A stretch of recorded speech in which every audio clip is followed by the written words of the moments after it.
सनई चौघडी मालिकेच्या येणाऱ्या भागामध्ये आपल्याला असं बघायला मिळणार आहे की जय शर्वरीच्या प्रेमात पडणार आहे आणि या सगळ्या गोष्टी मालिकेत नेमकं कशा घडून येतात हेच मी तुम्हाला आजच्या व्हिडिओमध्ये सांगणार आहे. मालिकेत पुढे आपल्याला असं बघायला मिळतं की जय जो आहे तो शर्वरीसोबत मिळून ह्या गोष्टीचा शोध लावण्याचा प्रयत्न करत होता आतापर्यंत की कोणती मुलगी आहे जी गौतमच्या प्रेमात पडली आहे आणि जिच्या प्रेमात गौतम पडला आहे. तर ती व्यक्ती आसावरीच आहे हे सत्य शर्वरीने शोधून काढलं आहे आणि ते सत्य ती जाऊन जयला सांगते. आता जयची बिलकुल इच्छा नसते की आसावरीचं आणि गौतमचं लग्न व्हावं. त्याची इच्छा असते यार ही कोण पोरगी, ही गरीब घरातली पोरगी आणि त्यावरून ही मुलगी जिचं काही स्टेटस नाही गौतमसोबत. आणि महत्त्वाची गोष्ट म्हणजे की ही मुलगी जी आहे तिने गौतमला आज विष प्यायला भाग पाडलं, उद्या ती काय काय त्रास देईल गौतमला असं जयला वाटत असतं. आणि त्यामुळे त्याच्या मनात येतं की काही झालं तरी गौतमचं आणि आसावरीचं लग्न नाही झालं पाहिजे.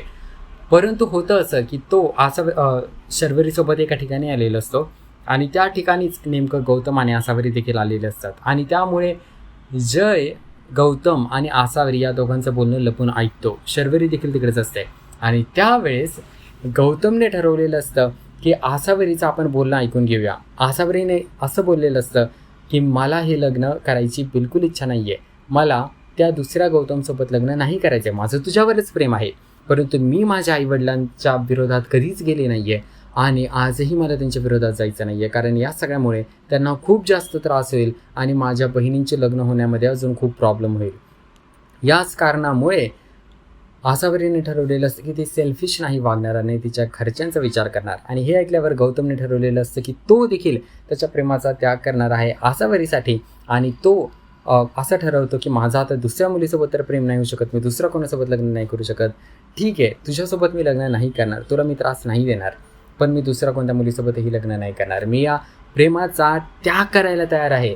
आणि तो या त्यागासाठी तयार झाला आहे हे बघून जयला मोठा धक्का बसलेला असतो, त्याचे डोळे उघडलेले असतात आणि आता त्याला वाटत असतं की नाही काही झालं तरी आपल्या भावाला आपण ते मिळवून द्यायचं जे त्याला पाहिजे. आत्तापर्यंत आपण त्याला नेहमी ते मिळवून दिलं आहे जे त्याला पाहिजे, तर आजही त्याला मिळवून द्यायचं. त्याला ते प्रेम पाहिजे तर ते प्रेम त्याला मिळवून द्यायचं. शर्वरीच्या देखील हे लक्षात आलेलं असतं की आतापर्यंत आपण आपल्या आई वडिलांचं एवढं ऐकत आलो आहे की आसावरी तिच्या आयुष्यातल्या महत्त्वाच्या दिवसामध्ये देखील स्वतःचा विचार करत नाही आहे. आयुष्यातलं सगळ्यात महत्त्वाचं डिसिजन आहे लग्न करणं, त्या टाईमला देखील आसावरी स्वतःचा विचार करत नाही आहे आणि हे सगळं खूप चुकीचं आहे. त्यामुळे शर्वरीने देखील असा विचार केलेला असतो की काही करून गौतम आसावरी एकत्र आले पाहिजेत. आता या सगळ्यामध्ये जयने शर्वरीसोबत हात मिळवणी केलेली आहे आणि त्यावरून आपल्याला असं देखील पाहायला मिळालं की जी दुसरी मालिका होती ना जी मराठीची माझ्या नवऱ्याची बायको, त्या मालिकेतली राधिका सुभेदार या मालिकेत आलेली आहे आणि तिने ठरवलं की ती जयच्या कंपनीमध्ये इन्व्हेस्ट करणार आहे.